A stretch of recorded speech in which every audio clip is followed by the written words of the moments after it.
A Fosston, Minnesota mom claims her daughter has been the victim of bullying that included a gun threat, and that little has been done as far as discipline to the male student.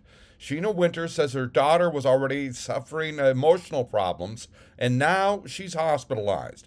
I talked with Sheena Winter and her mother, Val Bauer, the victim's grandmother. Here's that conversation. Well, the first thing, I'm worried about blowback to your daughter. She's okay with this? Yeah, yep. We've discussed it with her. When we talked to her on the phone, she's fine with it. She knew it was a thought. Okay.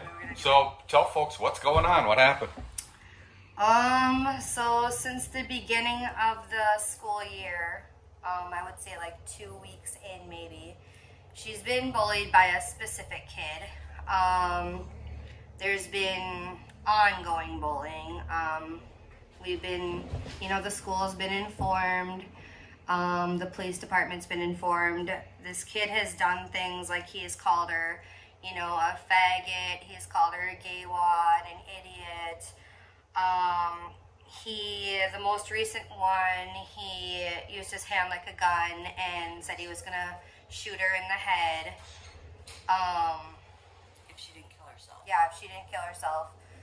Because of it, she ended up writing a suicide note, and that was found at the school, and now she is in Prairie St. John's. Because of all this, she's self-harming.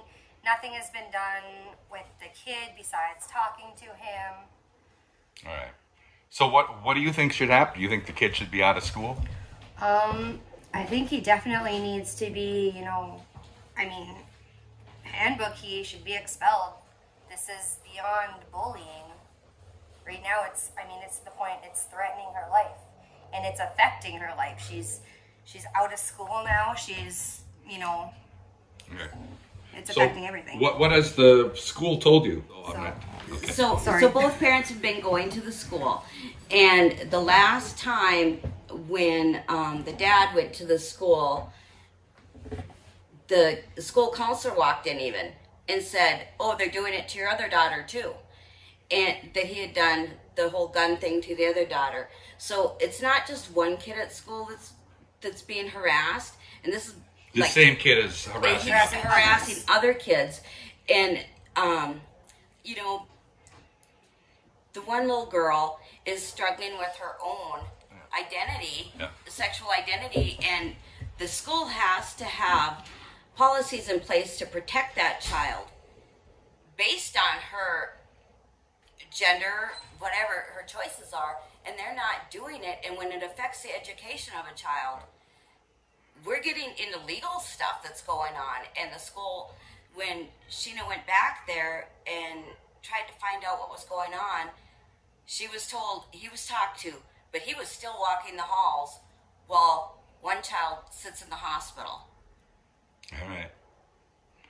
Okay. I don't know. Anything else I should be talking about? I'll put it out there, and you're going to get... Well, we expect there to be things, but, when the police department alone refuses to take the statement... when I went up to the police department, the first officer I talked to, he said, write up what happened, bring it in, we'll write up a report, and so I was going to do that, but then I ended up having to bring my daughter to the hospital, so I couldn't go in right away. So I went in, the next day to bring all this in, and it was a different officer. And he is like, well, I'm going to be honest with you. The only thing I'm going to be doing is going up and talking to the principal about it. Okay. And again, can you tell folks what happened regarding the incident threatening with the gun? What happened?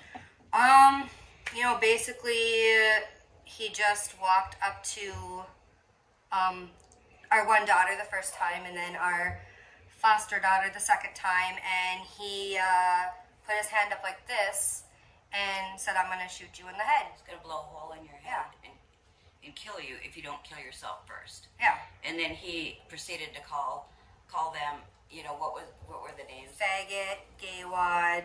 And again, you said I'll kill you if you don't kill yourself first. Yep. And, you know, so it's like, I guess I get so upset with it because I just look at it as no child has the right to threaten somebody's life or to make them feel like they're less than somebody else just because of their beliefs or their values.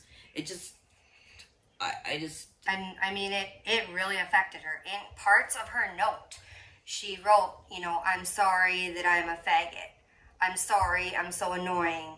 I'm sorry that, what else did she say? I have the whole note, but basically she's like, maybe I should go kill myself. I'll just do it for you. Yep. And then she's like, this is a cry for help. Now, it's the weekend. On Saturday, we did reach out to Fosston School Superintendent Todd Selk for comment. We haven't heard back yet as of this Sunday morning. We'll have that for you if and when we get it. I'm Neil Carlson reporting for iNewZ.TV.